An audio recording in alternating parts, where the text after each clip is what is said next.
Oui, on joue pour ne pas perdre, mais on joue aussi pour gagner ce soir aussi avant tout. On va essayer d'inquiéter les Marseillais du mieux possible en se battant le plus possible. Merci.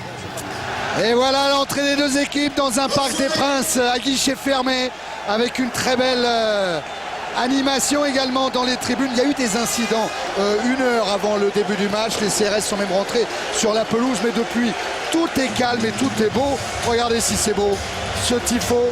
Les 1000 Marseillais qui ont fait le déplacement, ils sont 800, 900, sont dans un coin de tribune du Parc des Princes et eux aussi contribuent à mettre une très belle ambiance pour le moment. Les voilà, les supporters de l'OM. Ah, c'est un match qu'on attend toujours avec impatience, un PSG-OM, avec inquiétude des fois aussi, hein, parce qu'on ne sait pas trop ce qui peut se passer sur le terrain. Dans le passé, il y a eu des PSG-OM plus que pénibles. Florian Maurice qui retrouve le PSG, qui retrouve le Parc des Princes, est à côté de Fabrizio Ravanelli. Gallas qui va être enfermé par un trio parisien emmené par Marco Simone. La bonne solidarité hein, des Parisiens, et on a vu le travail là aussi de Simone qui est bien revenu donner un coup de main à son milieu, à ses défenseurs.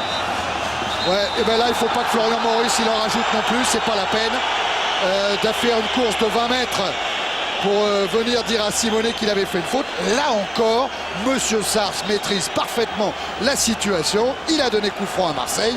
Point à la ligne, tout va bien. Thierry, oui. Justement, je savais Daniel Bravo. Chaque fois qu'il y a des problèmes, je savais Daniel d'ailleurs. Daniel, je suppose que le match, vous trouvez aussi qu'il est monté d'un cran sur le plan physique et technique. Bah oui, bon, j'espère que ces petits gestes d'humeur vont cesser. Bon, c'est des petits riens comme ça qui peuvent faire dégénérer le match. Bon, j'espère surtout qu'on va se préoccuper de notre jeu. Et pour l'instant, c'est pas mal. C'est un match animé avec comme on s'y attendait, un duel physique. Mais j'espère qu'on saura s'imposer.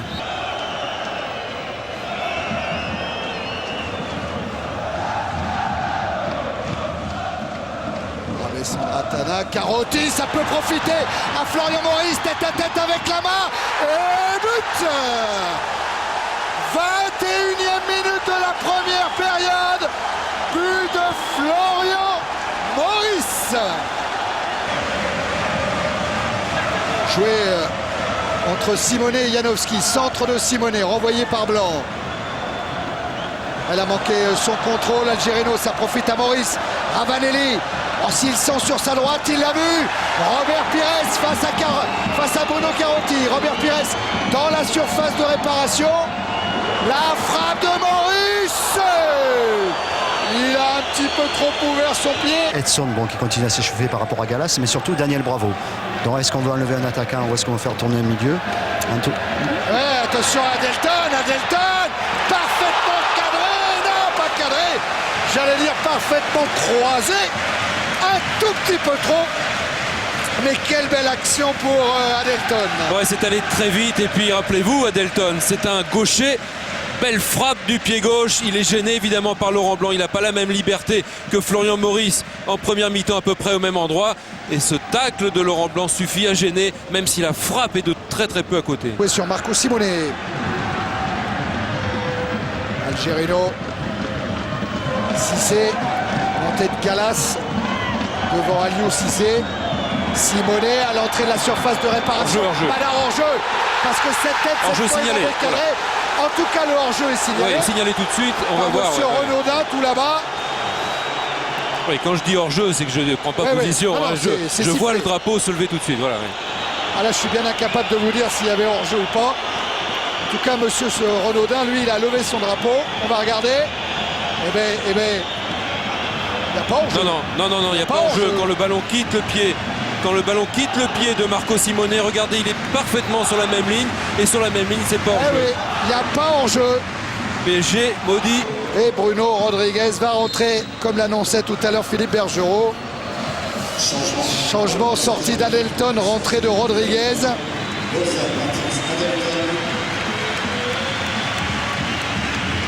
Déçu, hein, Adelton, de sortir. Il a été très actif. Et là voilà la rentrée de Bruno Rodriguez qui purgeait un match de suspension. Exact, ouais. Et qui s'est fait une petite douleur à la cheville. Hein, là Ducrot vient de réussir un petit exploit technique devant Blondeau. Il a servi Madar. Madar, il choisit la frappe. Une frappe qui fuse sur la pelouse du parc. Bruno Rodriguez. Ouais, Roland Courbis, qui sent quand même qu'il y a des positions de contre, vient de demander à Titi Camara d'enlever son bas de survêt. Alors le haut, je sais pas. Et Rodriguez, il essaie de jouer avec Madar. Arrivée d'Algerino. Frappe relâchée par Porato et mise en corner par Laurent Blanc. Pires qui lui file vers le but de Lama. La frappe de Camara. Très belle frappe et magnifique arrêt de Bernard Lama. Exactement, deux beaux gestes techniques, contrôle et frappe instantanée de Titi. Comme Okocha sur le côté gauche. Longue touche, ouais. Rodriguez au-dessus, il était servi par Madar. Curieux placement de la défense marseillaise qui oublie complètement Rodriguez. Contrôle, c'est bien. Il faut dire que côté marseillais, on commence à regarder la montre, on commence à avoir de la pression. On sent le banc qui se lève, je peux vous dire qu'ils sont vraiment tendus. Hein. Ah, il reste quoi, les 10 minutes avec les arrêts de jeu. Ouais, on sent le bon coup surtout. On sent ces 4 points d'avance pour le moment sur les Girondins de Bordeaux qui en sont toujours à 2 partout du côté de Bollaert. Okocha. Simonet, encore un appui sur Madar. Simonet a pris le relais. Frappe de Marco Simonet. Quel but!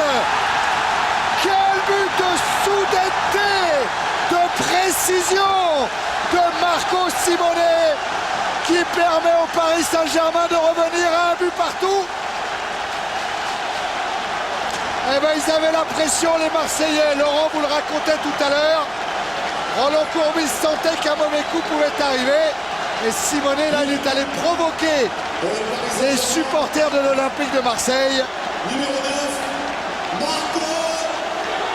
Et ben voilà le match qui a pris un autre visage tout d'un coup. Mais quelle soudaineté dans la frappe. Ouais, superbe.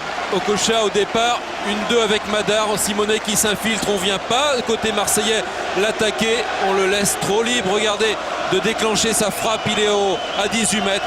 Frappe tendue, mi-hauteur, au ras du poteau. C'est tout le talent aussi d'un meneur de jeu qui se rappelle qu'il a été tellement longtemps attaquant et avançant. Son 9e but de la saison pour Marco Simonet. Le dernier qu'il avait marqué, c'était le 13 février.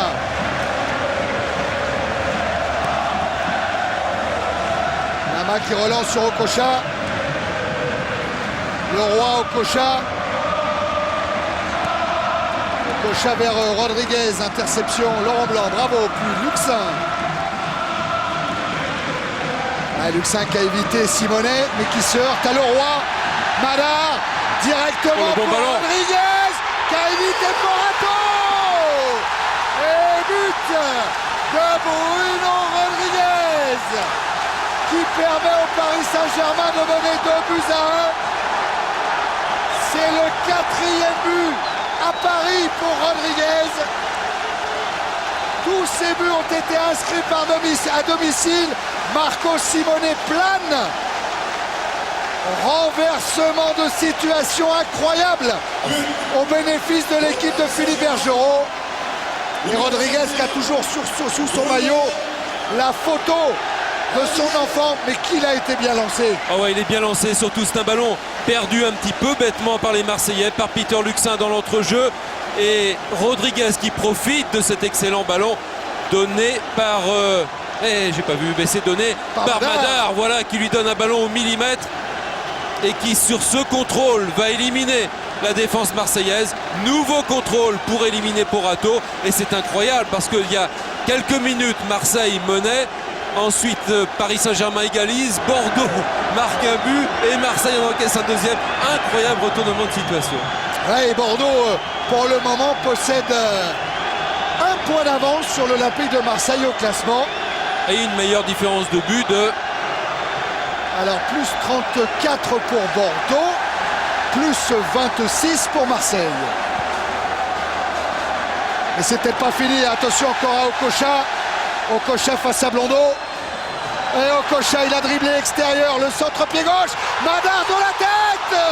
Ça passe juste à côté. c'est le quart d'heure parisien. Et ce qui est incroyable, Jean-Luc, c'est que les statistiques montent sur ce coup-là. Les Parisiens ont toujours été très faibles en efficacité dans le dernier quart d'heure. Ils n'ont inscrit que 2 buts. Et bien là, ils viennent d'en mettre 2 autres. Et face à l'OM. Ouais. C'est incroyable aussi que JJ Okocha, bien porté par le public, retrouve ses sensations. Regardez sa feinte favorite. Bah, elle marche parfaitement parce qu'elle marche avec tout le monde et pas seulement avec Patrick Blondeau. Et bon centre derrière. Edson est un peu court. Madar fait jouer. Et nulle part ailleurs. Ravanelli avec Camara. Alton montre entre Ravanelli et Ducrot. C'est sûr que les nerfs lâchent un petit peu en cette fin de match, mais ça va se calmer.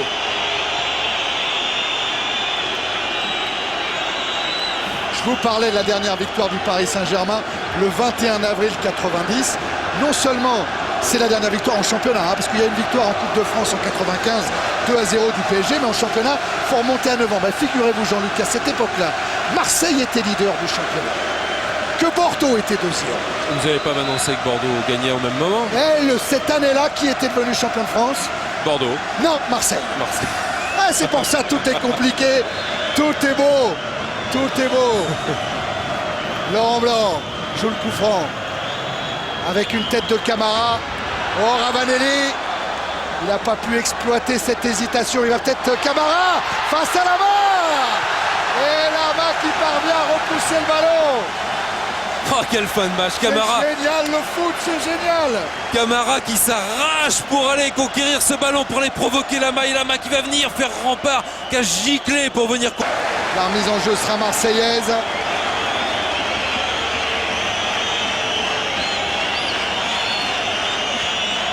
Daniel Bravo, poursuivi par Aliou Cissé. Edson pour la remise en jeu. Est-ce qu'il va la jouer longue? Non, parce qu'il y a seul Camara dans la surface de réparation. Domoro. Domoro vers Camara. Goma a dégagé en touche. Il obtiendra même le coup franc. Alain Goma. Ce qui va faire permettre aux Parisiens de gagner encore un petit peu de temps. Ouais, Thierry, il y aura eu un moment important quand même dans cette rencontre, c'est qu'à un moment Roland Courbis voulait sortir. Absolument. Et oui, et c'est Galas qui est sorti et ça a peut-être déstabilisé aussi un peu au niveau défensif. Hein. Absolument, il faudra se souvenir de cet incident de jeu. But, Galas, but encore pour Bordeaux, Thierry. But de Bordeaux de Johan Mikou. C'est 4 maintenant, 4 buts pour les Bordelais, 2 pour le Racing Club de Lens.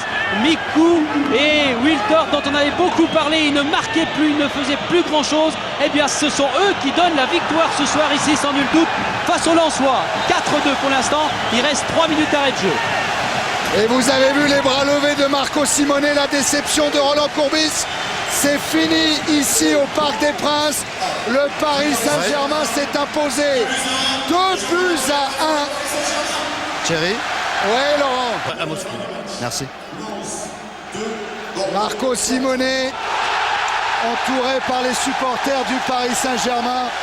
Et le deuxième éclat que vous venez d'entendre, c'est tout simplement que le Parc vient d'apprendre la victoire de Bordeaux. J'espère qu'il n'y aura pas. J'espère qu'il n'y aura pas d'incident au Parc. On retournera au Parc dans quelques instants. Thierry, Non, Stéphane, on part à Lens d'abord.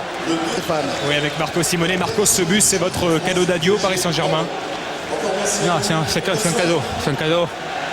Pourquoi? Je sais que c'est 10 ans que Paris ne gagne pas contre Marseille. Je crois que les supporters, ils ont beaucoup souffert cette année.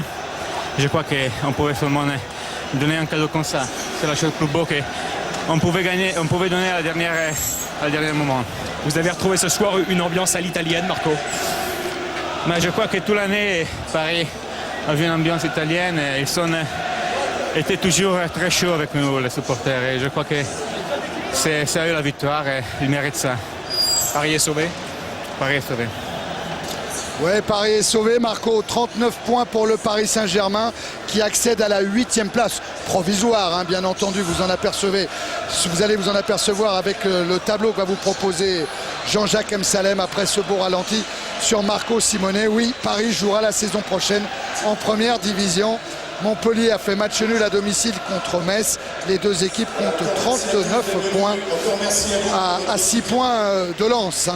Et le classement en tête, parce que c'est ça qui va nous intéresser, parce que les deux dernières journées vont être somptueuses.